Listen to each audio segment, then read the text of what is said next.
Syntax is the study of the sentence structure, that is, how words are grouped together to form phrases and sentences. For some non-linguists, syntax is grammar and grammar is syntax. However, strictly speaking, syntax is only a component of grammar. Of course, it is an essential and important component of grammar. Other components of grammar include phonology, which is concerned about the sound patterns, and morphology, which deals with word formation. One characteristic of syntax is that all the human languages have syntax, although they are not the same. One example is the word order of subject, verb, and object in a sentence. Another example is the word order of determiners and nouns in a noun phrase.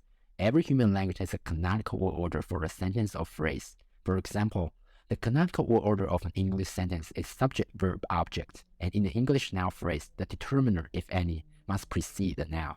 Therefore, the workers painted a house is a grammatical sentence, but house painted workers the is not.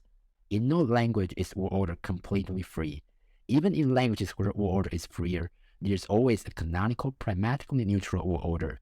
In all human languages, when words are combined to form sentences or phrases, it's achieved in specific and restrictive ways as regulated by the rules of syntax.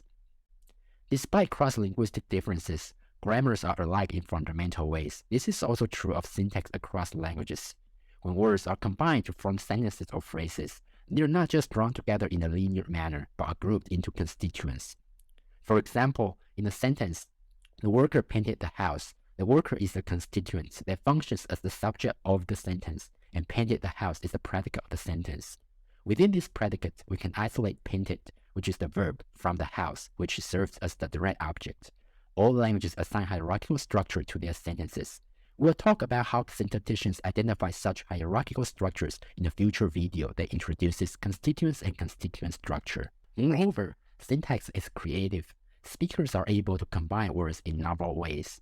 With a finite set of words or lexical entries in the lexicon and syntactic rules, speakers can produce an infinite number of sentences. For example, we can always add a modifier to a sentence or a phrase, or embed the sentence in another sentence. Take the sentence, I like the pen, for example. We can add a prepositional phrase to modify the noun. For example, I like the pen on the desk. And then we can embed this sentence in another sentence. For example, Samantha thinks that I like the pen on the desk.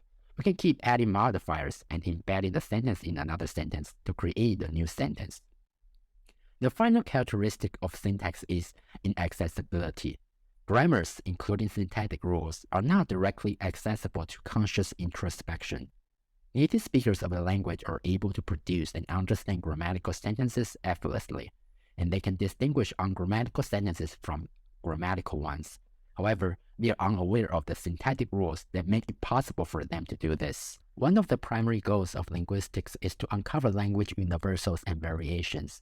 Syntacticians are also interested in how languages are alike in their syntactic structure and how they differ. Therefore, an important part of syntactic research is to investigate possible and impossible syntactic constructions or structures across the world's languages. For example, let's look at sentences from 1 to 3. In English, it is possible to replace a coordinate phrase with a double-edged phrase and displace it to the sentence initial position like the sentence in 2, that is, what are they eating? However, it is impossible to displace just one phrase in a coordinate structure to the sentence initial position. The sentence in 3, that is, what are they eating eggs and, is ungrammatical. By comparing grammatical and ungrammatical syntactic constructions or structures in the world's languages, syntacticians can propose syntactic rules and principles that can explain syntactic patterns that pertain to all the human languages. These universal rules and principles are part of universal grammar. Universal grammar is hardwired into human brains as part of the innate language faculty. This diagram shows the basic procedure or how linguists conduct syntactic research.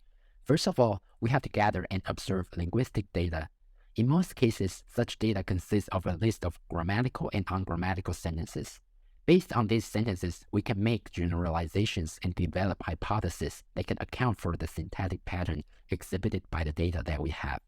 The next step is to check this hypothesis against more data. Our hypothesis is confirmed if it can account for the new data. If it fails to account for the new data, we have to revise our hypothesis so that it can explain the new data as well. So, this concludes my introductory overview of syntax. hope you've enjoyed this video.